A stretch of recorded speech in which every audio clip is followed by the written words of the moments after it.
Good morning. Good morning to everyone. What a pleasure to have all of you join from the four corners of the earth, from Paris all the way to Bogota, and we even have Miami, people from Miami. I can't believe it. So it's a pleasure to have you with us this morning to discuss I would say, what is a critical topic. Why do so many young people, young couples get divorced? I want to tell you, I've been a rabbi now for almost 29 years, and I've seen it all. And one of the first things I did when I took my first position as a rabbi in the shul of Bal Harbor was to meet with a divorce lawyer. I was just married I was just married. I was a newlywed. So I went to see a divorce lawyer. My wife was a little worried, I must say. But the reason why I went to see this divorce lawyer is because I wanted to know why and what is the main cause of people getting divorced. You know, you have so many young people, and who are the couples that are getting more divorced than the others? So she told me that there's a very interesting phenomenon, that this was 29 years ago almost. Yes, 29 years ago when I had that discussion. And she said that it's very interesting that the couples that live together before marriage have a higher rate of divorce in the first year of marriage, more than the other couples that don't live together, which was incredible to her. But to me, it was not incredible. Being an observant Jew, I understood a little what that meant. You know, when you're not married, you don't have any commitment to someone else. You have to prove yourself all the time that you are there and you are important to me. I'm going to, I go out to the restaurant, I'm going to dress nicely for you. I don't know if people do that anymore. Anyways, I'm going to, we're going to make special moments in order to bond. The moment that I have this contract, this marriage contract, the ketubah, then you know what, I take it for granted. That's it. I just went through the final line of the marathon. I have nothing else that I need to do. I don't need to make an effort anymore. I remember someone once said, I love this chicken. He was eating chicken. I'm sorry, I don't want to offend the people which are vegetarians, so I'm going to say a fish. He was eating fish, right? I was eating fish, and as he's eating this fish, he says, I love this fish. I love this fish. I love this fish. It's delicious.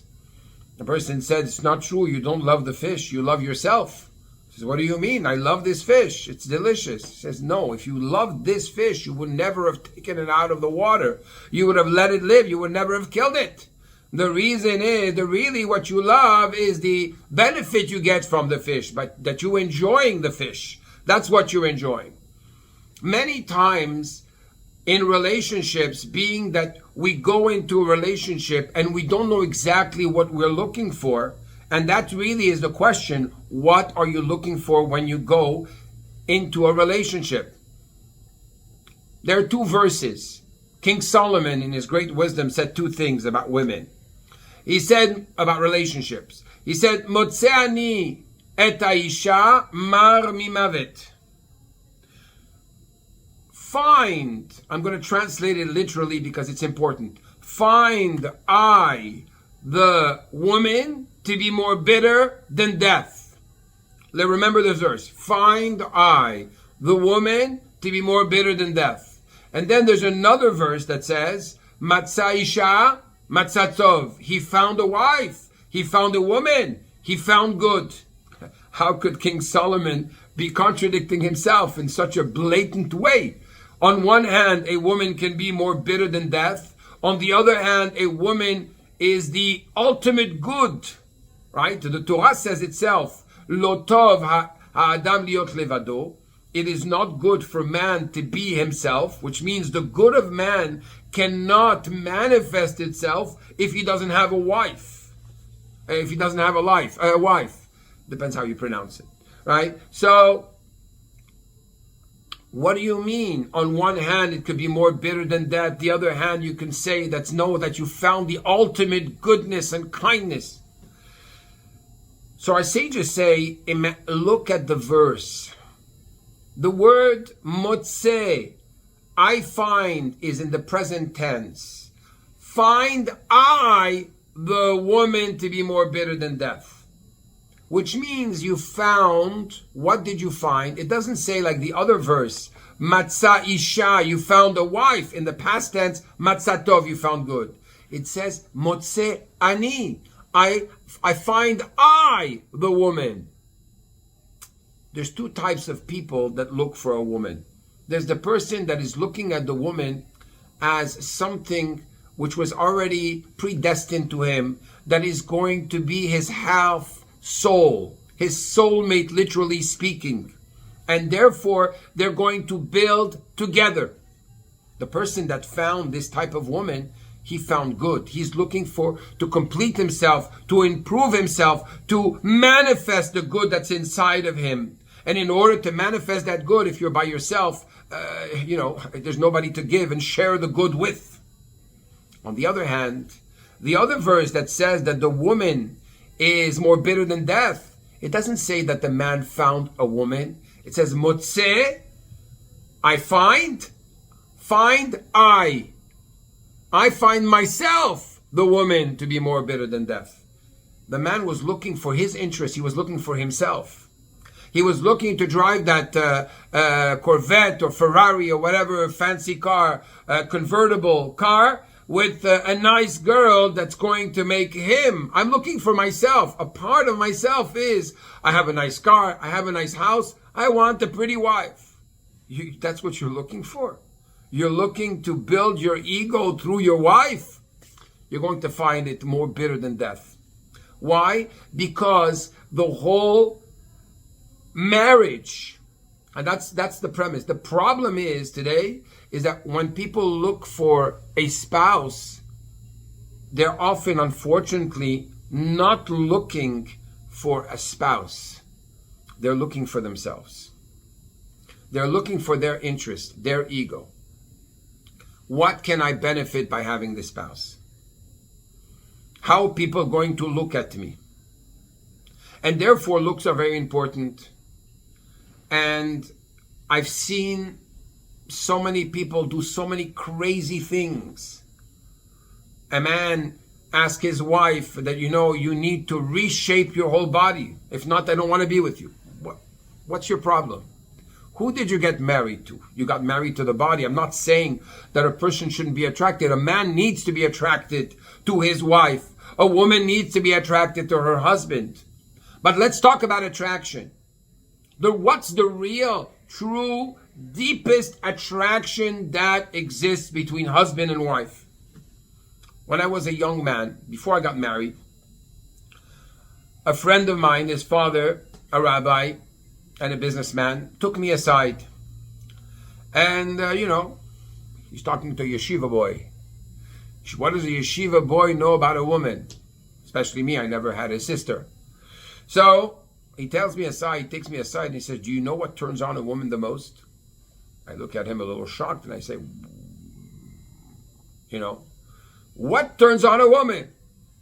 So, I hesitate. I don't want to say anything.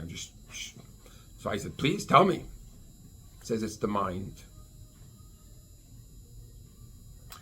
If a woman feels that her husband, she feels that she is in her husband's mind, if a man feels that he is in his wife's mind, if you feel that you're thought about, if you feel that you are important, if you feel that you have some type of intellectual chemistry where you could have a discussion and one gives interest to the words and to what the other is sharing, This is the way to bond at the deepest possible level.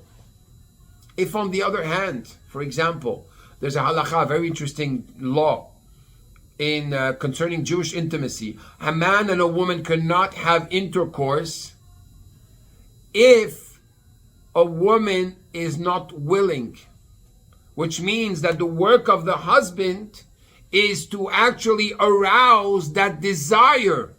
Why? Because a woman which would be having intercourse with a man when she feels forced, it's like almost like a rape somewhat, somehow, because the woman herself is not feeling, so therefore she's completely in a state that she cannot let go. The beginning of intimacy, the beginning of connection, true connection, starts at the mind level. But in order to have a connection at the mind level, what do you need to do? You need to use your mouth. You need to speak. You need to communicate. You need to have the biggest enemy of marriage. The destroyer of all marriages is the big T. What's the big T? No, I'm not talking about English tea at 5 o'clock, tea time in England. No. Well, actually I am. I'll tell you why. I'm talking about time, quality time. Today, if I don't have quality time with someone, if I don't have with someone that I love, I don't have that quality time. We'll define what quality time means. Quality time means that I am without a phone. I'm living completely in the full present right now, completely invested. I am all ears. I'm not on the defensive trying to, everything you say, I'm going to cut you off because I feel that my ego is going to be crushed if I let you finish a sentence. I'm just there to absorb. Let's look at the intimate relation between God and the Jewish people. When God gave us the Torah, this was our marriage. The Torah, the 10 Commandments were the tablets were the ketubah, the marriage contract. God reveals himself at Sinai. There's one sentence over there that says, Kol gadol velo yasaf. There was a great voice that did not stop. Our sages say, what does it mean didn't stop? There was no echo at the moment that God gave the Torah. When we got married to God, there was no echo. Who cares? There's no echo. How was it that there's no echo? What is echo? Echo is the reverberation of sound against matter. That's when there's a blockage and something can block the voice of God. Therefore, there's a reverberation. But the voice of God can't be blocked by anything. And therefore was fully absorbed by nature. That's intimacy. Intimacy, connection, means that the quality time that I have is one where my voice, my ideas, my feelings are able to permeate, and I feel that they permeate the mind, the heart, and the other person. That's true intimacy. Wow, I'm heard. She cares. He cares. It's not about me, myself, and I, how I feel in the picture. I wasn't, 1 second, let me hear you. Don't seek to be understood, seek to understand. The problem, the big question, in the olden generations, there wasn't so many divorces like there are today. I want to tell you, as a rabbi, I've never, ever in my life seen so many young couples with young kids getting divorced right and left.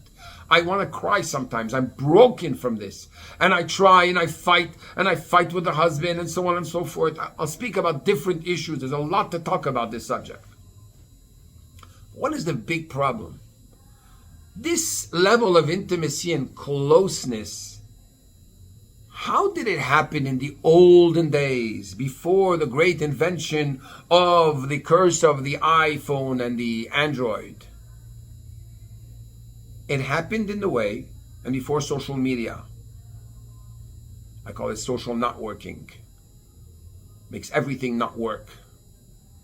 Before that, A husband and wife would meet after a full day and they would have so much to share together. What did you do during your day? How was it with the kids? How did you handle yourself? You had a lot of stress at work. One was able to listen to the other and share emotions and share accomplishments and share struggles. Today, I don't need you.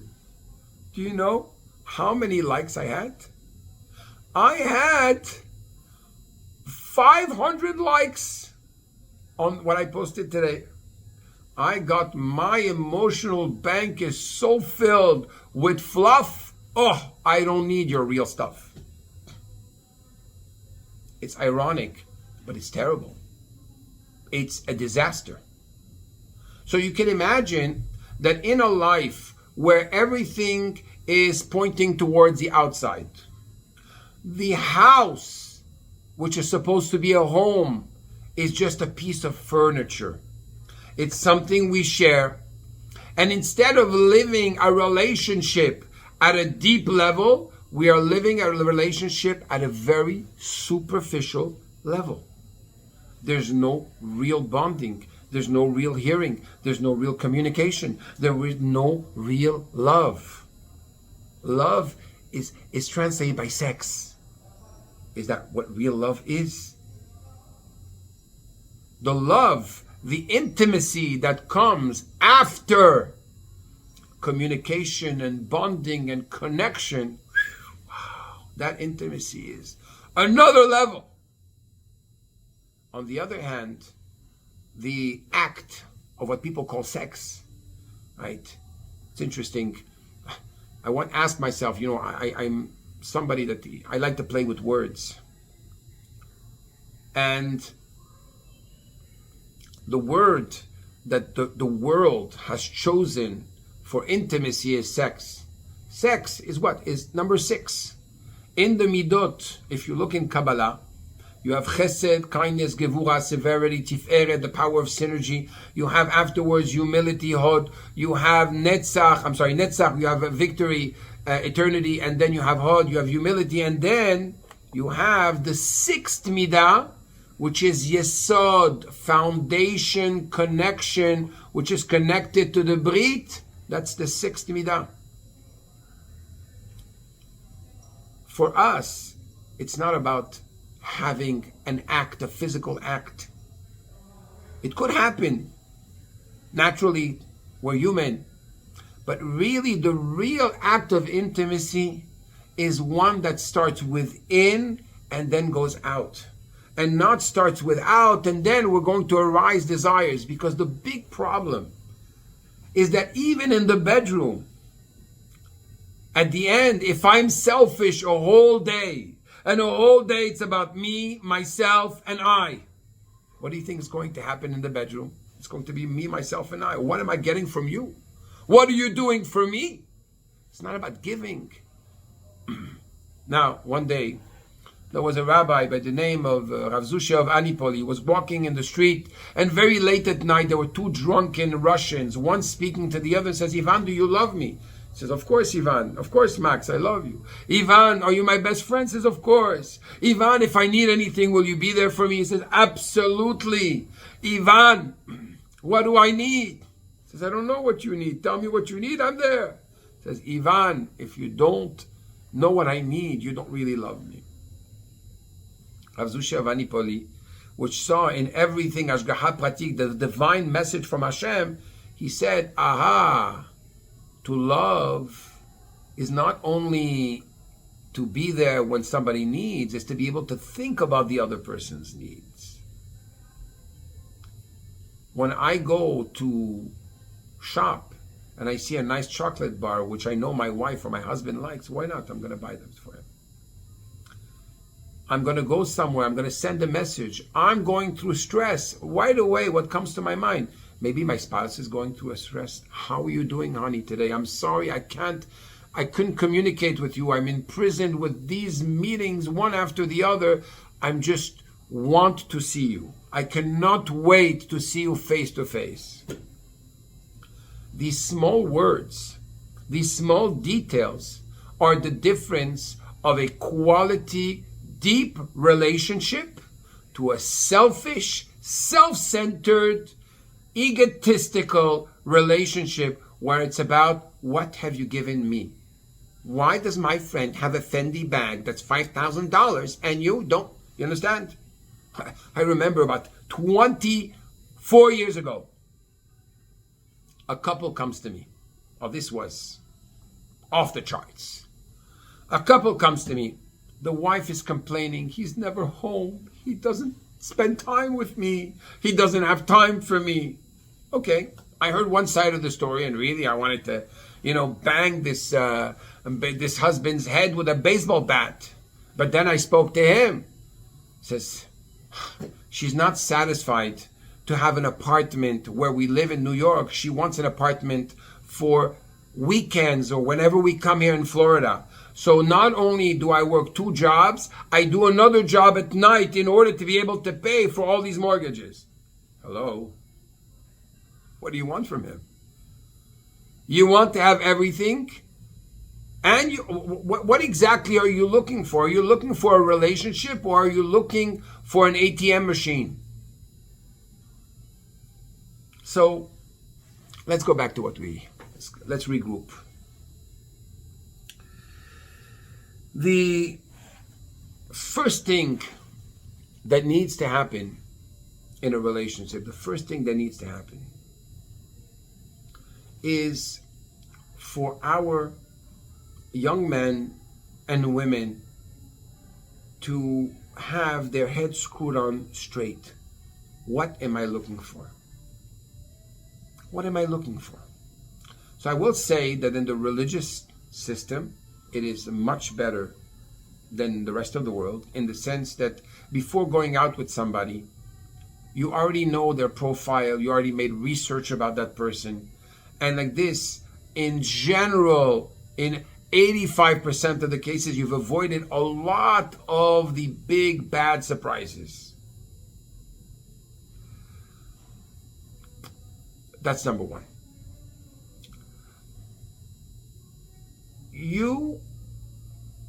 When you are looking for a spouse, when your child is looking for a spouse, there's what's on paper and what's the reality. Even with the resume and the picture and everything, the reality is different. I'm going to just give you an example. I have a friend of mine somewhere in the world that married off his son. When his son was engaged, both him and his wife spoke to me. We were on video call, we were talking, and the wife says to me, I'm upset. He could have done better than that.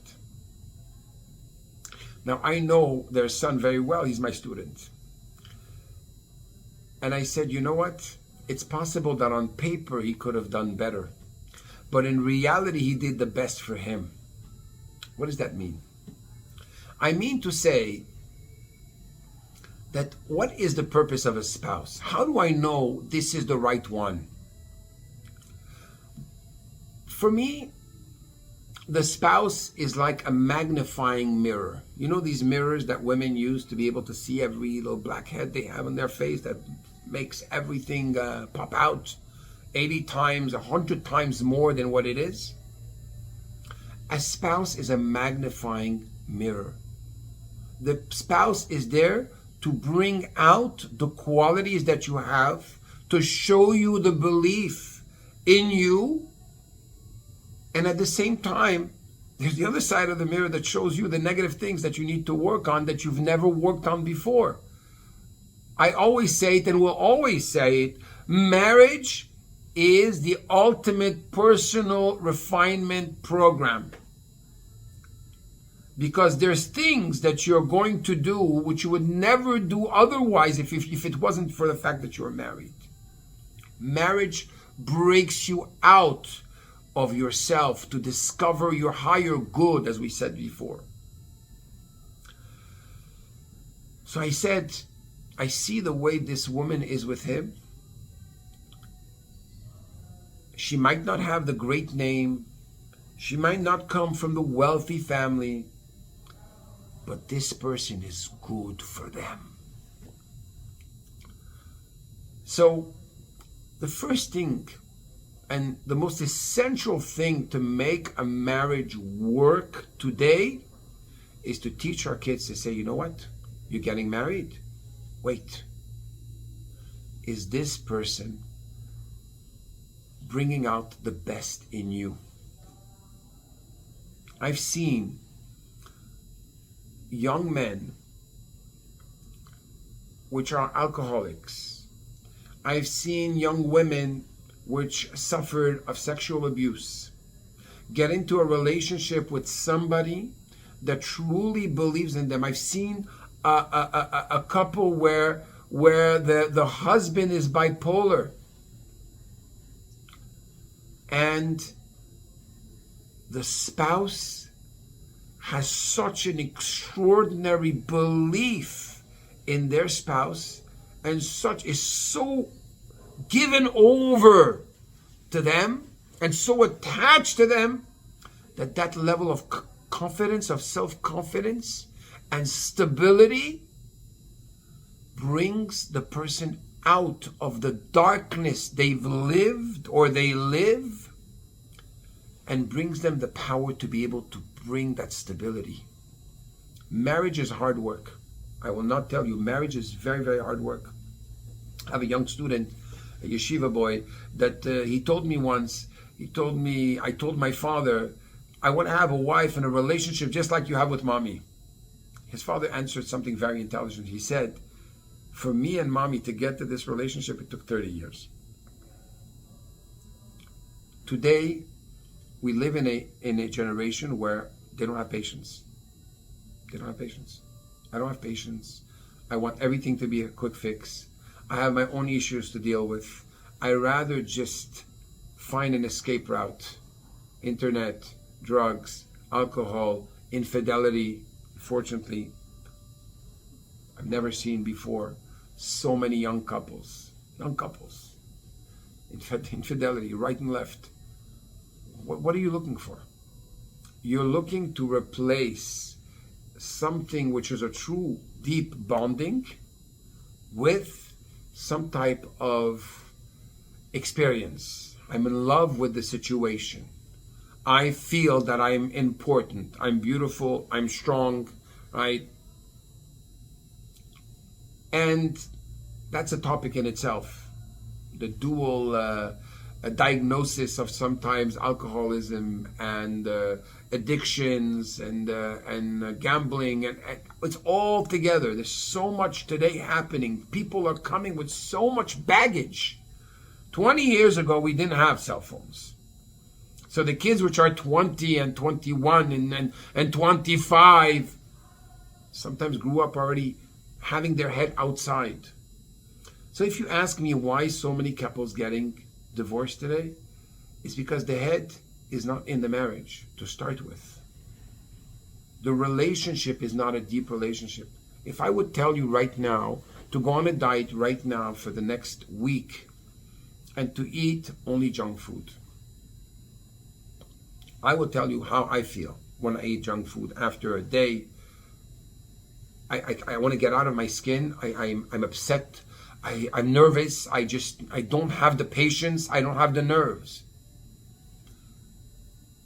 When you don't feed yourself with real food, you are in a state that you are hungry or hangry, they call it. When a woman and a man don't feel their innermost needs met, they're edgy. And when we're edgy, there's no way you can reason a person. And if this lasts for a long time, it's like a person that now becomes needy. Anyone is going to come and fulfill that need. I'm going to give in to it. So what we need to tell our young couples is you need to have your quality time together. Every day. Every day you need quality time. You can't do it every day, 3 times a week. Have a date and just enjoy. I see many times people, mothers, once they become mothers, that's it. They're no more the passionate lover of their husband. So I feel lonely. I'm lonely. I'm just lonely. She's not there. It's the most important all day long. The kids, the kids, the kids. I want to be loved as well. I want to be cared for. I married a woman. I didn't marry a mother. I'm just saying, we have to make this work. But with all the social media and all the investment that's outside, when people get home, they don't have patience anymore. They don't have the nerve. They raise their voice. They dismiss. They're indifferent. They run to the phone. They run to this. They run to that. Instead of running and making a home run. That's the home run. Exactly. So there's much to talk about this. But basically, we have to, it's about time that we choose depth over being superficial. And my wife and I, after a certain hour, we tell our teens that, you know what, this is our area. Go in your rooms. We now have our time. Now, of course, you might say, oh, what are you doing this to teenagers, or tweens? No. They need to know what a normal, healthy couple looks like. When they see that we're having quality time together, we're talking together, we're enjoying each other's presence, right? We are bonding, we're talking about deeper issues. At that moment, the whole relationship, what they see is what they want to emulate in the future. We all make mistakes, and hopefully we grow from these mistakes. But there's a lot of inner work to do. Inner work. We need to do a lot of inner work, and that's what Hashem made us and put us in this world. Adam la'amal yulad. We are created to toil, to refine ourselves, to grow. So Bezrat Hashem, my blessing to all of you is that your children should find that person that's going to help them grow, and it should be a level of toil that they can handle, because sometimes it gets very hard for our children. And today I don't think there's any shame to go to therapy and to be helped, because so many people are in deep need of help. So God bless you. And this is definitely a discussion we need to continue. I would love to have your questions sent to me by WhatsApp, those who get the WhatsApp message. And according to my calculations, if everyone here today invites another friend to come and they actually join, we'll be double the amount we were today. Anyway, Shabbat Shalom. God bless you all. And only good things. We'll finish with a little Mishe Berach for our soldiers, which are at the front. Mishe Berach Avotenu Avraham Yitzchak Yaakov Uyevarech Hayale Tzvagana leYisrael